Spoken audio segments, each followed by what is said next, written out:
अपने अपने स्थान पर खड़े हो जाएंगे।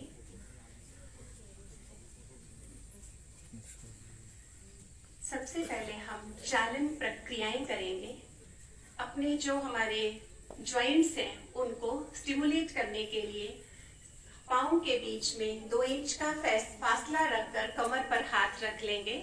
स्टेज पर डॉक्टर नीरज को और बाकी जो यहाँ पर खड़े हैं उनको फॉलो करेंगे। कमर पर हाथ रखकर सबसे पहले ग्रीवा चालन की प्रक्रिया में हम आगे और पीछे अपनी गर्दन को झुकाएंगे। सांस छोड़ते हुए आगे ले जाएं, आगे ले जाएं। सांस भरते हुए पीछे की ओर गर्दन को ले आएं, जितना ले जा सकते हैं उतना ले आएं। फिर सांस छोड़ते हुए आगे, सांस भरते हुए पीछे, फिर से सांस लेते हुए आगे और सांस भरते हुए पीछे। अब हम लेफ्ट और राइट साइड को बेंड करेंगे गर्दन को। सांस छोड़ते हुए राइट साइड को मोड़ दें, इतना मोड़ें कि आपका कान जो है कंधे से टच करे। स्थिर, आपका शरीर स्थिर रहेगा। सांस भरते हुए बीच में आए, सांस छोड़ते हुए लेफ्ट साइड अपनी गर्दन को झुका दें। सांस लेते हुए बीच में आए, फिर से सांस छोड़ते हुए राइट साइड को झुक जाएं। सांस लेते हुए बीच में, सांस छोड़ते हुए लेफ्ट साइड को झुक जाएं। सांस लेते हुए बीच में। अब हम घुमाएंगे, दाएं और बाएं घुमाएंगे। सांस छोड़ते हुए दाईं साइड घुमाएंगे, गर्दन को छोड़ते हुए दाईं साइड इतना घुमाएं कि आपकी ठोड़ी आपके शोल्डर को टच करे। टच नहीं करे, समानांतर पैरेलल रहे। सांस लेते हुए बीच में आए, सांस छोड़ते हुए लेफ्ट साइड जाएं, छोड़ते हुए भरते हुए बीच में आए, सांस छोड़ते हुए राइट साइड जाएं, सांस लेते हुए बीच में, सांस छोड़ते हुए राइट साइड और सांस लेते हुए बीच में। अभी हम ग्रीवा रोटेशन करेंगे। सांस छोड़ते हुए ठोड़ी को छाती के साथ लगाएंगे और क्लॉकवाइज अपनी गर्दन को पूरा घुमा दीजिए। धीरे धीरे धीरे धीरे घुमाएंगे। ध्यान रखेंगे कि जब गर्दन नीचे की ओर आ रही है तो आप सांस छोड़ रहे हैं और जब गर्दन पीछे जा रही है तो आप सांस भर रहे हैं। क्लॉकवाइज 5 बार और एंटी क्लॉकवाइज भी 5 बार करेंगे। ग्रीवा रोटेशन, ग्रीवा चालन की प्रक्रिया, हमारी ग्रीवा की जो तंत्रिकाएं हैं वो स्टिमुलेट हो रही हैं। स्पॉन्डिलाइटिस में बहुत अच्छा है, हमारी नेक मसल्स को स्ट्रॉन्ग बनाती है ये क्रिया। आप इसको टेबल पर बैठकर दिनचर्या में शामिल कर सकते हैं। ग्रीवा चालन की प्रक्रिया संपूर्ण हुई। फिर से सम स्थिति में स्थित हो जाएं। अब हमने नेक को रोटेट कर लिया। अब हम स्कंध चालन करेंगे। अपने कंधों को स्टिमुलेट करने के लिए आप दोनों भुजाओं को सामने, हथेलियां आपस को फेस करती हुई और सांस भरते हुए पूरा ऊपर को जाएंगे। कोशिश करें कि आपका जो हाथ है वो सिर से टच नहीं करे, झूलता रहे और सांस छोड़ते हुए नीचे आएंगे, टच नहीं करेंगे। फिर से सांस लेते हुए ऊपर जाएंगे, सांस छोड़ते हुए नीचे आएंगे। फिर से सांस लेते हुए ऊपर जाएंगे और सांस छोड़ते हुए नीचे आएंगे। अब हम रोटेशन करेंगे। स्कंध रोटेशन में अपने दाएं हाथ को दाएं कंधे पर, लेफ्ट हैंड को लेफ्ट कंधे पर सामने से कोहनी मिलाएं और सांस भरते हुए ऊपर से और सांस छोड़ते हुए पूरा क्लॉकवाइज इसको घुमाएं 5 टाइम्स, 5 बार एक बार की डायरेक्शन में घुमाएं। शाबाश, बहुत अच्छे। जब सामने आएगी तो कोहनी मिलेगी। जी हाँ, बहुत अच्छे, बहुत अच्छी है ये हमारे स्कंध के लिए, स्पॉन्डिलाइटिस के लिए, जिनको नंबनेस रहती है हाथों में, उनके लिए बहुत अच्छा। ऑपोजिट डायरेक्शन में भी ऐसे ही घुमाएंगे। ध्यान रखेंगे कि जब सामने आएंगे तो कोहनी आपकी जुड़ेगी और धीरे करेंगे इस प्रक्रिया को, जल्दी नहीं करेंगे। सांसों के साथ इसको एहसास करते हुए, अनुभव करते हुए करेंगे। अब सम स्थिति में स्थित हो जाए। अब हमने नेक रोटेशन कर ली, कंधों को हमने घुमा लिया। अब हम कटी को, कमर को हम घुमाएंगे। तो इसके लिए आप क्या करेंगे, सामने से ऐसे, जैसे पहले हमने करी थी फेसिंग हथेलियां आपस में, सांस भरते हुए ऐसे आएंगे, हाथ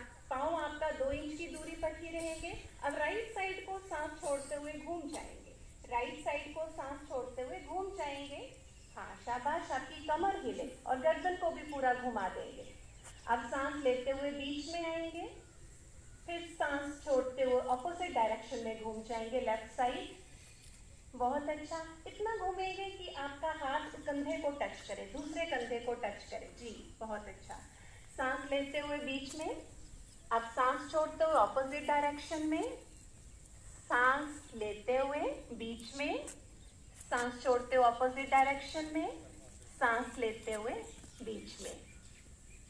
शाबाश, सम स्थिति में खड़े हो जाएंगे। ये हमने अपनी कटी को रोटेट किया है। अब हम घुटना चालन की प्रक्रिया के लिए अपने दोनों हाथों को सांस भरते हुए इस डायरेक्शन में और बैठ जाएंगे घुटनों के बल, जैसे चेयर पे बैठते हैं, स्क्वाट पोजीशन। हाँ, 10 से 15 सेकेंड आप इसी स्थिति में बने रहेंगे। हमारे घुटनों के लिए, हमारे हिप जॉइंट्स के लिए बहुत अच्छा है ये हमारा घुटना चालन। सांस छोड़ते भरते हुए वापस आएंगे, फिर से इस प्रक्रिया को दोहराएंगे। सांस भरते हुए और छोड़ते हुए नीचे बैठेंगे। सामान्य सांस लेंगे 10 से 15 सेकेंड, अपने सामर्थ्य अनुसार जितना आप बैठ सकते हैं उतना बैठेंगे, जबरदस्ती नहीं करेंगे। और फिर से सांस लेते हुए आ जाएंगे सम स्थिति में। बहुत अच्छे, हमने अपनी बॉडी के ज्वाइंट्स को स्टिमुलेट कर लिया। अब हम खड़े होकर करने वाले आसनों में सबसे पहले ताड़ आसन के लिए अपनी भुजाओं को सामने से लॉक कर देंगे। सांस लेते हुए बाहर को कलाइयां मोड़ देंगे। सांस भरते हुए ऊपर को स्ट्रेच करेंगे पूरे शरीर को, पंजों के भार खड़े हो जाएंगे, एड़ियां आपकी ऊपर को, और पंजों के भार पूरे शरीर को आप ऊपर को स्ट्रेच कर देंगे। 100% हम स्ट्रेच करेंगे जिससे कि हमारी पूरी बॉडी को स्ट्रेच मिले। ये है ताड़ आसन, हमारी थायराइड के लिए और किसी आयु तक हमारी हाइट बढ़ाने के लिए बहुत अच्छा है। सांस छोड़ते हुए वापस आ जाएंगे, फिर से हम इस प्रक्रिया को दोहराएंगे। सामने से हाथों को लॉक करेंगे, सांस लेंगे, कलाइयां बाहर को, सांस लेते हुए ऊपर को अपनी बॉडी को खींच देंगे। पंजों के भार आप खड़े हो जाएंगे। बहुत अच्छा है न्यूरोमस्कुलर कंट्रोल के लिए 10 से 15 सेकंड, जितनी देर आप खड़े हो सकते हैं उतनी देर तक आप खड़े होना है। और वापस अब हम करेंगे वृक्षासन। इसके लिए आप पहले किसी बिंदु पर अपनी आइज को टिका लीजिए और एक पाँव को जमीन के ऊपर अच्छे से टिका लें और दूसरे पाँव को, जैसे लेफ्ट पाँव को आप राइट पाँव को टिकाया है तो लेफ्ट पाँव को आप राइट पाँव के अंदर की तरफ, नितंब की तरफ को टिका दीजिए। शाबाश, बहुत अच्छे। सांस लेते हुए नमस्ते की शेप में आप हाथों को ऊपर ले जाएं। अगर नहीं हो रहा है तो कोशिश करेंगे और घर में जब प्रैक्टिस करेंगे तो होगा आपसे। सांस लेते हुए ऊपर, बहुत अच्छे, बहुत अच्छे, बहुत अच्छे। 10 से 15 सेकेंड इस स्थिति में बने रहेंगे और सांस छोड़ते हुए वापस। फिर से हम इसे लेफ्ट पाँव को टिका दीजिए और राइट पाँव को रखिए नितंब की तरफ और पूरे ऊपर नमस्ते की शेप में आप अपने खड़े हो जाएं। सामने एक बिंदु पर एकाग्र रहेंगे तो स्थिरता बनी रहती है। न्यूरोमस्कुलर कंट्रोल के लिए, फोकस के लिए, एकाग्रता के लिए, कई बार आप देखते हैं हमारे जो जैसे एज बढ़ती है तो कंट्रोल नहीं रहता नर्व का और मसल का, तो इसका अभ्यास करने से वो कंट्रोल आता है। वृक्षासन, वृक्ष के समान हमारे में स्टेबिलिटी आती है। इसके बाद हम करेंगे पाद हस्तासन, जैसे कि नाम बता रहा है। इसमें हम अपने हाथों को अपने पाँव की ओर लगाएंगे।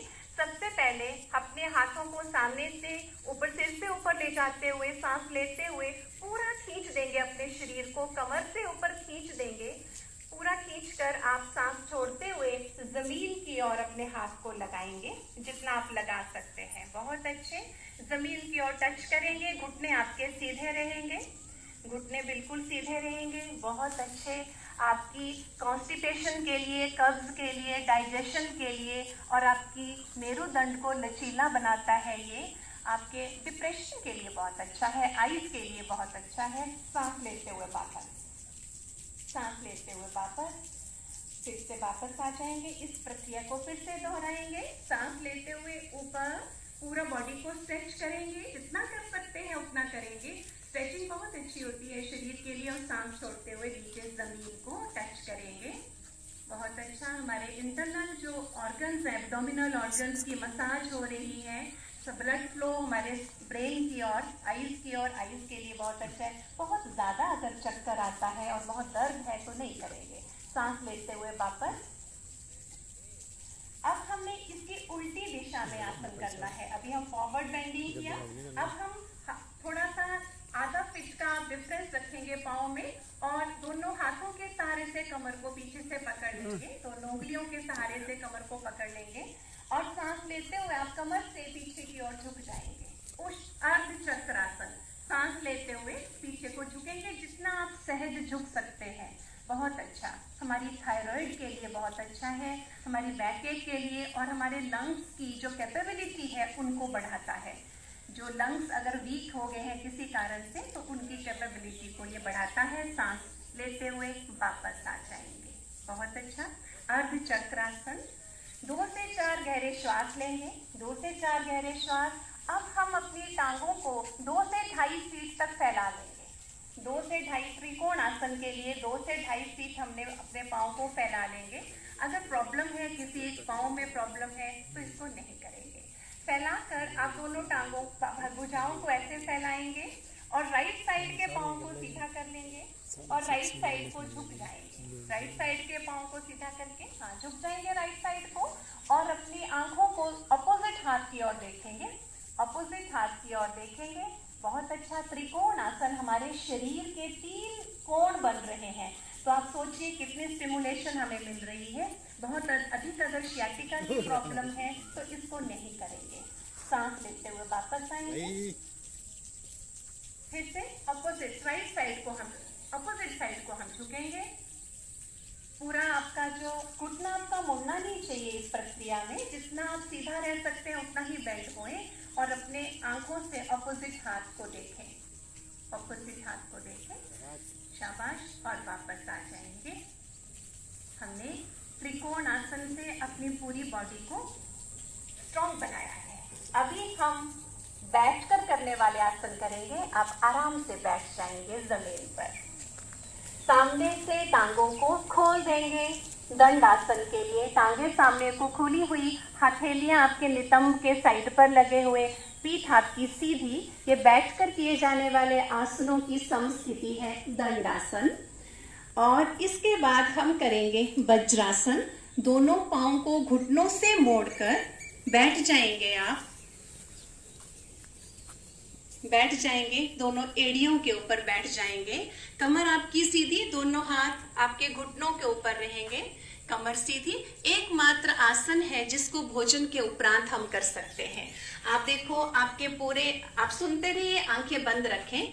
आपका पूरा घुटनों के नीचे का जो पोर्शन है वो एक्यूप्रेशर हो रहा है। दबाव उनके ऊपर, पिंडलियों के ऊपर आने से आपका ब्लड फ्लो, आपके पाचन संस्थान की ओर फ्लो होने से आपका डाइजेस्टिव सिस्टम इससे ठीक होता है और आपकी पाचन की प्रक्रिया एकदम ठीक होती है। एकाग्रता के लिए, वज्र के समान अपनी स्थिति बनाने के लिए बहुत अच्छा है वज्रासन। अब एक बार आप टांगों को फिर से सामने की ओर खोल देंगे। दंडासन के लिए हम भद्रासन करेंगे। सामने को, टांगों को फैलाया आपने दंडासन की स्थिति में। अब दोनों पंजों को आपस में मिला लीजिए। सामने से हाथों से पकड़कर पेरिनियम की तरफ खींच कर ले आए। पेरिनियम की तरफ खींच कर ले आए। ये बहुत अच्छा है भद्रासन। महिलाओं के यूट्रस के लिए और पुरुषों की प्रोस्टेट ग्लैंड के लिए बहुत अच्छा है भद्रासन। इस स्थिति में आप बैठेंगे। आपकी जो साइड के घुटने हैं जमीन पर लगे या जितना सहज रीति से लग सकते हैं उतना आप रखेंगे। बहुत अच्छा है ये हमारे नितंब के लिए और हमारी यूट्रस के लिए, प्रोस्टेट ग्लैंड के लिए, लोअर ऑर्गन्स के लिए। वापस आ जाएंगे दंड स्थिति में। वापस आ जाएंगे और फिर से वज्रासन में बैठेंगे। पाँव को मोड़कर आप एड़ियों के ऊपर बैठ जाएंगे। पीछे से आपके अंगूठे विले हुए होंगे। वज्रासन में बैठेंगे। अगर दर्द है घुटने में या एंकल में ज्यादा दर्द है तो इसको अवॉइड करेंगे। अब इसके बाद हम घुटनों के बल खड़े हो जाएंगे। घुटने जमीन से लगे हुए, कमर आपकी सीधी। हम अर्ध उष्ट्रासन कर रहे हैं। इसमें पीछे से कमर को हाथों से सहारा देंगे और पूरी गर्दन को, छाती को पीछे की ओर झुका देंगे। बहुत अच्छा है हमारे ये लंग्स की कैपेबिलिटी को बढ़ाने के लिए, थायराइड ग्लैंड को नॉर्मल फंक्शन करने के लिए बहुत अच्छा है। हमारी पीठ को लचीला बनाता है, मेरुदंड को लचीला बनाता है। अर्ध उष्ट्रासन, और बहुत सुंदर आप कर रहे हैं, बहुत अच्छे। वापस आ जाएंगे।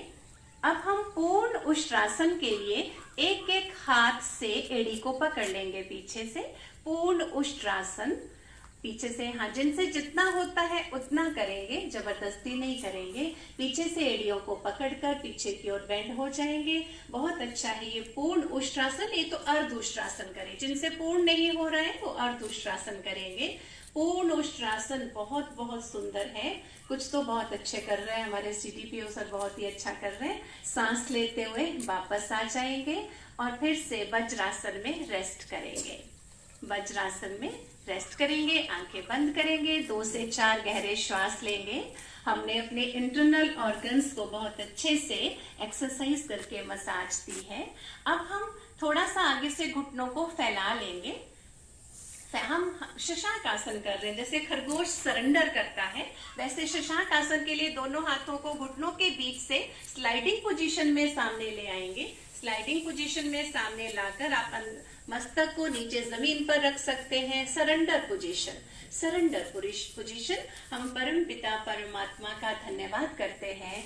हे परम पिता परमात्मा, आपका कोटि कोटि धन्यवाद है, हम ये प्रक्रिया कर सकते हैं। दुनिया में कितने ऐसे मनुष्य हैं जो चाहते हुए भी ये प्रक्रियाएं कर नहीं सकते हैं। आप सांस लेते हुए वापस आ जाएंगे। बहुत अच्छे, 2 से 4 गहरे श्वास। इसके बाद हम उत्तान मंडूक आसन के लिए फिर से आगे से घुटनों को थोड़ा सा खोल देंगे और ऐसे हम अपने लॉक बनाएंगे। पीछे से आगे से पूरा लेकर जाएंगे और पीछे से लॉक बनाएंगे। पहले एक साइड से, सामने दृष्टि। बहुत अच्छा, हमारे लंग्स के लिए, हमारे हृदय के लिए, हमारी स्पाइनल कॉर्ड के लिए बहुत अच्छा है। दृष्टि सामने स्थिर रहेगी। उत्तान मंडूक आसन। अब इस प्रक्रिया को हम ऑपोजिट साइड से दोहराएंगे। दूसरे हाथ को लाकर पीछे लॉक बनाएंगे। आपकी कोहनी बिल्कुल पीछे जाएगी तो आप लॉक बना पाएंगे। गर्दन सीधी, कोहनी पीछे। शाबाश, बहुत अच्छे, बहुत अच्छा प्रयास कर रहे हैं। और वापस आ जाएंगे। वापस आ जाएंगे वज्रासन में। 2 से 4 गहरे श्वास। अब हम पीठ के बल लेट जाएंगे। पीठ के बल लेट जाएंगे। उधर के बल लेट जाएंगे। पहले हम प्रोटोकॉल में उधर के बल लेटना है। उधर के बल लेटने के बाद हम रेस्ट करेंगे मकर आसन में। सामने से आप एक भुजा के ऊपर दूसरी भुजा रखकर अपने ऐसे फेस को अपना रेस्ट हथेलियों के ऊपर टिका देंगे और रेस्ट करेंगे। मकर आसन हमारे कामनेस लेकर आता है, हमारी वेगस नर्व स्टिमुलेट होती है और एसिटाइलकोलिन नामक जो केमिकल निकलता है उससे हमारा जो पैरासिम्पैथेटिक नर्वस सिस्टम है उसको ज़्यादा स्टिमुलेशन मिलने से हमें रिलैक्स करता है ये मकर आसन। मगरमच्छ की रीति से ये जो उदर के बल लेटकर किए जाने वाले आसनों में जब हम रेस्ट करते हैं तो मकर आसन, इसमें आपकी कैसे पूर्ण स्थिति होगी। बीच में टांगों में आपका थोड़ा गैप रहेगा, एड़ियाँ अंदर की ओर और जो पंजे हैं वो बाहर की ओर रहेंगे। ये पूर्ण स्थिति है।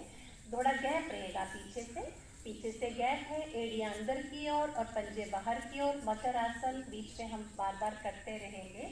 अब इसके बाद हम करेंगे सहज भुजंगासन। आपकी हथेलियां और कोहनियां जमीन से लगी हुई होंगी और आगे से आप अपनी गर्दन को उठा देंगे। सहज भुजंगासन, आगे को अगली तरफ को रखेंगे आप। भुजंगासन के लिए हथेलियां और आपके जो ये है कोहनी जमीन से लगी हुई और आप गर्दन को उठा देंगे भुजंग की तरह, जैसे सांप उठाता है।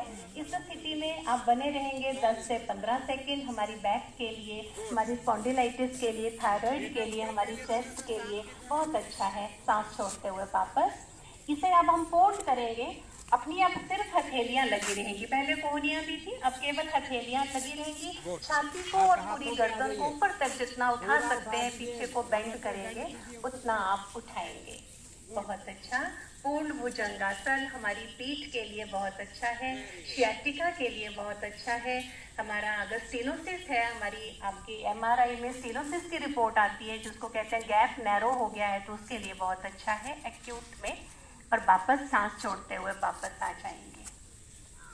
हमने अभी भुजंगासन किया, फिर से मकर आसन में लेटकर रेस्ट करेंगे। एक भुजा के ऊपर दूसरी भुजा, पीछे से पांव आपके खुले हुए, एड़ियां अंदर की ओर और पंजे बाहर की ओर, और आप रेस्ट कर रहे हैं पूरे सरेंडर।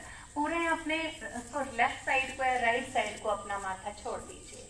2 से 4 गहरे श्वास। हम मकर आसन में रेस्ट कर रहे हैं। इसके बाद आप अपनी भुजाओं को पूरा पीछे टांगों की तरफ ले जाइए, जमीन से लगाकर टांगों की तरफ को ले जाएं।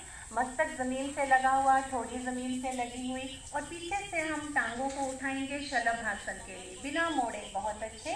बिना मोड़े हम टांगों को सीधा ऊपर की ओर उठाएंगे, शलभासन। ये तो बहुत ही अच्छा है हमारी बैक एक के लिए, बहुत बहुत अच्छा है। जिनको बैक एक नहीं है उनको वो करेंगे तो कभी होगी नहीं, और जिनको है वो बिना सोचे समझे इस शलभासन को कर सकते हैं। बहुत अच्छे। और वापस आ जाएंगे फिर से मकर आसन में। वापस आ जाएंगे मकर आसन में, रेस्ट करेंगे। 2 से 4 गहरे श्वास लेंगे। अब हम बाईं करवट लेते हुए पीठ के बल लेट जाएंगे। पीठ के बल किए जाने वाले आसनों में सबसे पहले आप सीधे लेट जाएंगे। दोनों भुजाओं को साइड पे सीधा रखेंगे। इसमें सबसे पहले हम करते हैं सेतु बंधासन। उसको करने के लिए दोनों पाँव को मिला लीजिए, घुटनों से मोड़कर पीछे ले जाएंगे तब की ओर। जितना ला सकते हैं उतना लाएंगे और हाथों से अपनी एड़ियों को टच कर लेंगे, और बीच का जो भाग है आपका, जो छाती पेट, उसे उठा देंगे। सारा भार आपका कंधों के ऊपर और पाँव के ऊपर रहेगा। बहुत अच्छे, बहुत अच्छे। सारा भार आपके पाँव के ऊपर और कंधों के ऊपर है। एकाग्रता के साथ आप इस आसन को कर कीजिए। हमारा बहुत बहुत अच्छा है। अगर हड्डियां की प्रॉब्लम है तो इसको नहीं करेंगे। हमारी पूरी बॉडी के लिए बहुत अच्छा स्ट्रेच मिल रहा है। बैक एक, हमारे एब्डोमिनल मसल्स की मसाज, हमारे जो एंकल्स हैं उनको स्ट्रेंथ मिल रही है, हमारे घुटनों को स्ट्रेंथ मिल रही है। सेतु बंधासन। वापस आ जाएंगे। 2 से 4 गहरे श्वास लेंगे। बातें नहीं करेंगे, बातें बिल्कुल नहीं करेंगे। ये जो समय परमपिता परमात्मा ने हमें दिया है, इसमें हम 100% योगदान देंगे। इसके बाद हम करेंगे उत्तान पादासन। आप ऐसे ही पाँव को टिका लीजिए जमीन के ऊपर, और नीचे की ओर ही हथेलियां रहेंगी, जमीन की तरफ उनकी डायरेक्शन। पाँव सीधे, पाँव सीधे, पाँव सीधे। इसमें हम सीधे ही पाँव को उठाएंगे। पाँव सीधे, पाँव को सीधे कर लीजिए। घुटनों से मोड़ना नहीं है, घुटनों से मोड़ना नहीं है। 30 डिग्री तक उठाएंगे, केवल 30 डिग्री तक हम उठाएंगे। उत्तान पादासन, जो अक्सर पेशेंट्स आकर कहते हैं गांव में हमारी धरन खिसक गई, उसके लिए बहुत अच्छा है उत्तान पादासन। मोटापा कम करता है, हमारे पेट का मोटापा खासकर कम होता है इससे, और स्टेबिलिटी हमें ये आसन देता है उत्तान पादासन। इसमें आपके केवल पाँव उठे हुए हैं, बाकी आपका हिस्सा नीचे जमीन से लगा हुआ है। वापस आ जाएंगे सांस छोड़ते हुए। 2 से 4 गहरे श्वास करेंगे। बहुत अच्छे। 2 से 4 गहरे श्वास लेंगे। अब हम करेंगे अर्ध हलासन। अभी उत्तान पादासन के लिए 30 डिग्री उठाया। अब हम 90 डिग्री तक अपने पाँव को सीधा ऊपर उठा लेंगे सांस लेते हुए। 90 डिग्री तक आपका कंधा भी जमीन पर, सिर भी जमीन पर। हाथों का सहारा ले सकते हैं, हाथों से आप टिका सकते हैं। हाथों का सहारा कमर से भी ले सकते हैं और हाथों को जमीन से टिका कर भी ले सकते हैं। अर्ध हलासन। पूरा का पूरा ब्लड फ्लो हमारे मस्तिष्क की और डिप्रेशन के लिए, तनाव प्रबंधन के लिए बहुत अच्छा है। आंखों की रोशनी बढ़ती है, हमारी डाइजेशन इससे बहुत अच्छी होती है। बहुत अच्छे। अर्ध हलासन। वापस आ जाएंगे सांस छोड़ते हुए। बहुत सुंदर। वापस आ जाएंगे। 2 से 4 गहरे श्वास लेंगे। अब हम करेंगे पवन मुक्त आसन। हम अपने दोनों पाँव को फिर से मोड़कर, घुटनों से मोड़कर दोनों हाथों से पकड़ लेंगे। अपने हाथों को, पाँव को पकड़ लेंगे।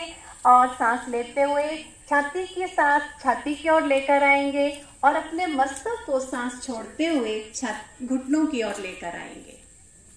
बहुत अच्छा है ये। हमारी जो शैटिका के लिए, जो लंबे समय की शैटिका है उसके लिए बहुत अच्छा है। हमारी जो तंत्रिकाएं हैं इससे एकदम स्ट्रांग हो रही है, उनको स्टिमुलेशन मिल रही है, मसाज हो रही है हमारी तंत्रिकाओं की। पवन मुक्तासन, और जो गैस की प्रॉब्लम है वो इससे मुक्त होते हैं हम गैस की प्रॉब्लम से। हमारा पाचन संस्थान इससे स्ट्रांग होता है।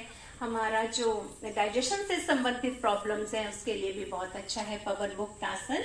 और अब आप सामान्य स्थिति में रेस्ट करेंगे। अब हम सबका प्रिय आसन शवासन करने के लिए थोड़ा सा पाँव में गैप कर लीजिए, आधा फीट का गैप। भुजाओं को सामने थोड़ा सा दूरी पे रख दें, हथेलियां आसमान की ओर, हथेलियां आसमान की ओर। अब हम शवासन करेंगे।